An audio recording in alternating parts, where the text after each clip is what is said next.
Public ಟೈಮ್ಸ್ಗೆ ಸ್ವಾಗತ. ಇಳಕಲ್ ನಗರದಲ್ಲಿ ಭಾರಿ ಮಳೆ, ತುಂಬಿ ಹರಿದ ಗದ್ದುಗೆಯ ಹಳ್ಳ. ಹರಿಯುವ ನೀರಿನಲ್ಲಿ ಶಿವಯೋಗಿಗಳ ದರ್ಶನ ಪಡೆದ ಭಕ್ತ ಸಮೂಹ. ಬಾಗಲಕೋಟೆ ಜಿಲ್ಲೆಯ ಇಳಕಲ್ ನಗರದಲ್ಲಿ ಆಗಸ್ಟ್ 6 ರಂದು ನಸುಕಿನ ಜಾವ 4 ಗಂಟೆಗೆ ಸುರಿದ ಭಾರಿ ಮಳೆಯಿಂದಾಗಿ ಶ್ರೀ ವಿಜಯ ಮಹಾಂತೇಶ ಗದ್ದುಗೆಗೆ ಹೋಗುವ ಸೇತುವೆ ಮೇಲೆ ನೀರು ತುಂಬಿ ಹರಿಯುತ್ತಿದೆ.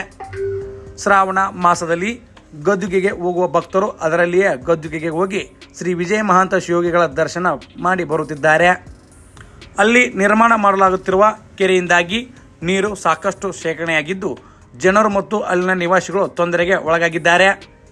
ಅಲ್ಲಿಯೇ ಇರುವ ಬಸವ ಪಬ್ಲಿಕ್ ಶಾಲೆಗೆ ಹೋಗುವ ವಿದ್ಯಾರ್ಥಿಗಳ ಪರದಾಟವು ಜೋರಾಗಿದ್ದರಿಂದ ಶಾಲೆಗೆ ರಜೆ ಘೋಷಣೆ ಮಾಡಲಾಗಿದೆ.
ಇನ್ನಷ್ಟು ಸುದ್ದಿಗಳನ್ನು ನೋಡಲು ಪಬ್ಲಿಕ್ ಟೈಮ್ಸ್ ಸಬ್ಸ್ಕ್ರೈಬ್ ಮಾಡಿ, ಬೆಲ್ ಬಟನ್ ಒತ್ತಿ.